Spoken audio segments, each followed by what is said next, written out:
Hi viewers, ഗോബൂസ് kitchen ബ്ലോഗിലേക്ക് എല്ലാവർക്കും സ്വാഗതം. ഇന്ന് പറമ്പിൽ പോയി നോക്കിയപ്പോൾ വാഴക്കൂമ്പുണ്ട്, അതുപോലെ ഓമയ്ക്ക ഒരെണ്ണം കുറച്ച് പഴുകാൻ തുടങ്ങി, ചെനച്ച് തുടങ്ങിയ മാങ്ങയാണെങ്കിലും ഉണ്ട്. മാങ്ങ പൊട്ടിച്ചോട്ട് വന്നു. അപ്പോൾ എപ്പോഴും നമുക്ക് ഈ കാറ്ററിംഗ് പരിപാടിയും അതുപോലെ പൊതിച്ചോറും ഒക്കെ ഉണ്ടെങ്കിലും ഇന്നൊന്ന് ട്രഡീഷണലായിട്ട് അങ്ങ് വെക്കാം എന്ന് കരുതി. അതായത് ചെറുതായിട്ട് പഴുകാൻ തുടങ്ങിയ ഓമയ്ക്ക അല്ലെങ്കിൽ പപ്പായ കൊണ്ടുള്ള പുളിശ്ശേരി നല്ല സ്വാദാണ്. അതുപോലെ തന്നെ ഈ മാങ്ങാ ചമ്മന്തി. അപ്പോൾ ഇന്ന് ഒരു പുളിശ്ശേരി, മാങ്ങാ ചമ്മന്തി, വാഴക്കൂമ്പ് തോരൻ ഇതാകാം എന്ന് കരുതി. ഈ ഓമയ്ക്ക പുളിശ്ശേരിക്ക് അരിയുമ്പോൾ തീരെ കനം കുറച്ച് അരിയുക. എന്താണെന്ന് വെച്ചാൽ നന്നായിട്ട് വെന്തങ്ങ് അലിഞ്ഞോളും. അപ്പോൾ കുട്ടികൾക്കൊക്കെ അത് ധാരാളം ഭക്ഷണം കഴിക്കുന്ന കൂട്ടത്തിൽ ഉള്ളിൽ ചെന്നോളും, അല്ലെങ്കിൽ അവരാരും അത് കഴിക്കുകയില്ല. അപ്പോൾ ഇത്രയും കനം കുറഞ്ഞ് അരിഞ്ഞ് പിന്നെ ഒരു മഞ്ഞൾപ്പൊടി ഇട്ട് നമ്മൾ വേവിക്കുക.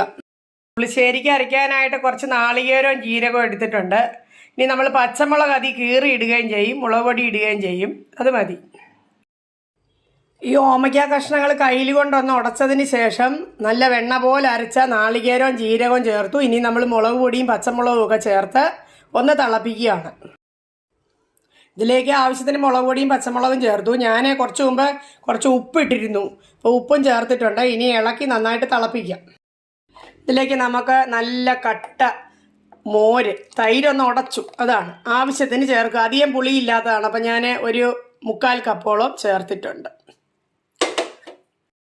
ഇതൊന്ന് ചൂടായിട്ടുണ്ട്. നമ്മളിനി അത് ഒന്ന് കടുക് വറുത്തിടാൻ പോവുക.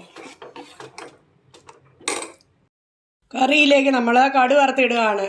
കടുക്, ഉലുവ, വറ്റൽമുളക്, കരിവേപ്പില.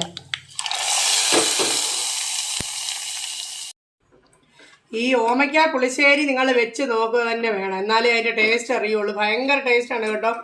ഇത് ചെയ്ത് കഴിയുമ്പോഴേ നിങ്ങൾക്ക് മനസ്സിലാവും വെള്ളരിക്ക പുളിശ്ശേരിയെക്കാട്ടിലും കുമ്പളങ്ങ പുളിശ്ശേരിയെക്കാട്ടിലും ഒക്കെ നല്ലതാണെന്ന്.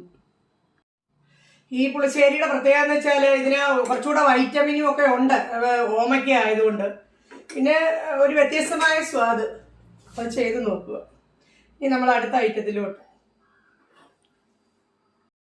വാഴക്കൂമ്പ് കൊണ്ട് തോരൻ ഉണ്ടാക്കാൻ ഞാനൊരു 2 ടേബിൾ സ്പൂൺ വെളിച്ചെണ്ണ ഒഴിച്ചിട്ടുണ്ട് ചീനച്ചട്ടിയിലേക്ക്. എന്നിട്ട് സ്വല്പം കടുക് ഇടുന്നു. ഒരു 1/4 ടീസ്പൂൺ കണക്കാക്കി കടുക് ഇട്ടു. പിന്നെ നമ്മൾ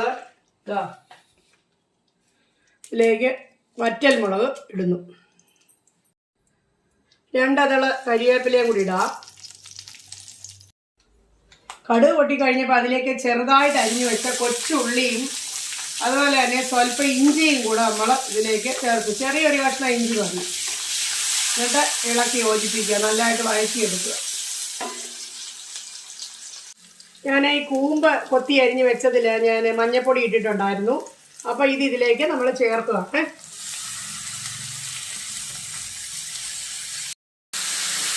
എന്നിട്ട് ഒന്ന് ഇളക്കി യോജിപ്പിക്കുക. സാധാരണ ചെറുപയറാണ് ഞാൻ ഇതിനോടൊപ്പം ചേർന്നത്. ഇപ്പം ഞാൻ തുവര സ്വല്പം വേവിച്ച, അത് നല്ല സ്വാദാണ്. അതാണ് ഇന്ന് ഞാൻ ചേർക്കുന്നത്. വെള്ളം ഒഴിക്കുന്നില്ല. ഈ തുവരയിൽ സ്വല്പം ഈർപ്പമുണ്ട്, അതിൽ കിടന്ന് അത് വെന്തോളും. കുറേ വെള്ളം ഒഴിച്ചു കഴിഞ്ഞാൽ അത് ശരിയാവില്ല. അതുകൊണ്ട് ആ വെള്ളം മതി. നമ്മൾ അടച്ചിട്ട് വേവിക്കുമ്പോഴത്തേക്ക് ശരിയാവും. തോരൻ്റെ ഇത് വേകുമ്പോഴത്തേക്ക് നമ്മൾ തേങ്ങ ഒരു 4 ടേബിൾ സ്പൂൺ നാളികേരം, കുറച്ച് ചെറിയ ഉള്ളി, പിന്നെ ജീരകം, പച്ചമുളക് ഇത്രയും ചേർത്ത് ഒന്ന് ചതച്ചെടുക്കുകയാണ്. നമുക്കതൊന്ന് തുറന്നിട്ട് ഇതിലേക്ക് ഒരുമാതിരി വെന്തിട്ടുണ്ട്.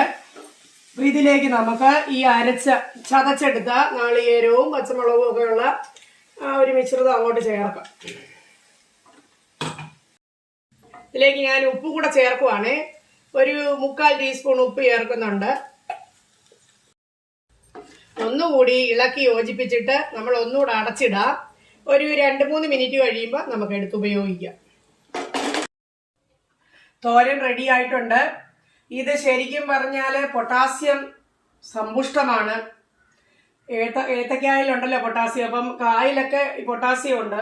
ഈ കൂമ്പെന്ന് പറയുമ്പം അതിനകത്ത് ധാരാളം മിനറൽസ് ഉണ്ട്, വൈറ്റമിൻസും ഒക്കെ ഉണ്ട്. ഇതൊക്കെ ഇടയ്ക്ക് കഴിക്കുന്നത് വളരെ നല്ലതാണ്. ധാരാളം റഫേജ് ഉണ്ട്. അപ്പോൾ ഈ കോൺസ്റ്റിപ്പേഷൻ പോലെയുള്ള കാര്യങ്ങൾ അവോയ്ഡ് ചെയ്യുക. അപ്പോൾ ഇത് റെഡി ആയിട്ടുണ്ട്. ഇനി അടുത്തതൊരു മാങ്ങാ ചമ്മന്തിയാണ് നമ്മൾ ഇന്ന് വെക്കുന്നത്. മാങ്ങാ ചമ്മന്തി അരയ്ക്കാനായിട്ട് ഞാനൊരു 5 ടേബിൾ സ്പൂൺ നാളികേരം എടുത്തു. ചെറുതായിട്ട് കട്ട് ചെയ്ത മാങ്ങ, അത്യാവശ്യം പുളിയുള്ളതാണ്, അതൊരു 3-4 കഷ്ണം ഇട്ടു. പിന്നെ ഒരു 2-3 കൊച്ചുള്ളി ഇട്ടു. ചിലർ ഉള്ളി ഇടുകയില്ല, എനിക്കത് ഇഷ്ടമായതുകൊണ്ട് ഇട്ടു. അതോടൊപ്പം തന്നെ ഒരു കഷ്ണം ഇഞ്ചിയും കൂടെ ഞാൻ ഇട്ടിട്ടുണ്ട്. പിന്നെ ഒരു പച്ചമുളകും. ഇനി ആവശ്യത്തിന് ഉപ്പും ചേർത്ത് അരച്ചെടുക്കാൻ പോകും. നമുക്ക് ഒരേതൾ കരിവേപ്പിലയും കൂടി ഇടാം, എന്നിട്ട് അരച്ചെടുക്കാം. ഇന്നത്തെ ഞങ്ങളുടെ ഉച്ചയൂണിൻ്റെ വിഭവങ്ങൾ ഓമയ്ക്ക കൊണ്ടുണ്ടാക്കിയ പുളിശ്ശേരി, പിന്നെ വാഴക്കൂമ്പ് കൊണ്ടുള്ള തോര ഇട്ടിട്ടുണ്ട് അതിനകത്ത്, പിന്നെ മാങ്ങാ ചമ്മന്തി, ബാക്കി ഉണ്ടായിരുന്ന മാങ്ങ കൊണ്ടൊരു പെട്ടെന്നുണ്ടാക്കിയ ഒരു പിക്കിള്, പിന്നെ ഇന്നലത്തെ കുറച്ച് സാമ്പാറുണ്ട്, പിന്നെ മോര്.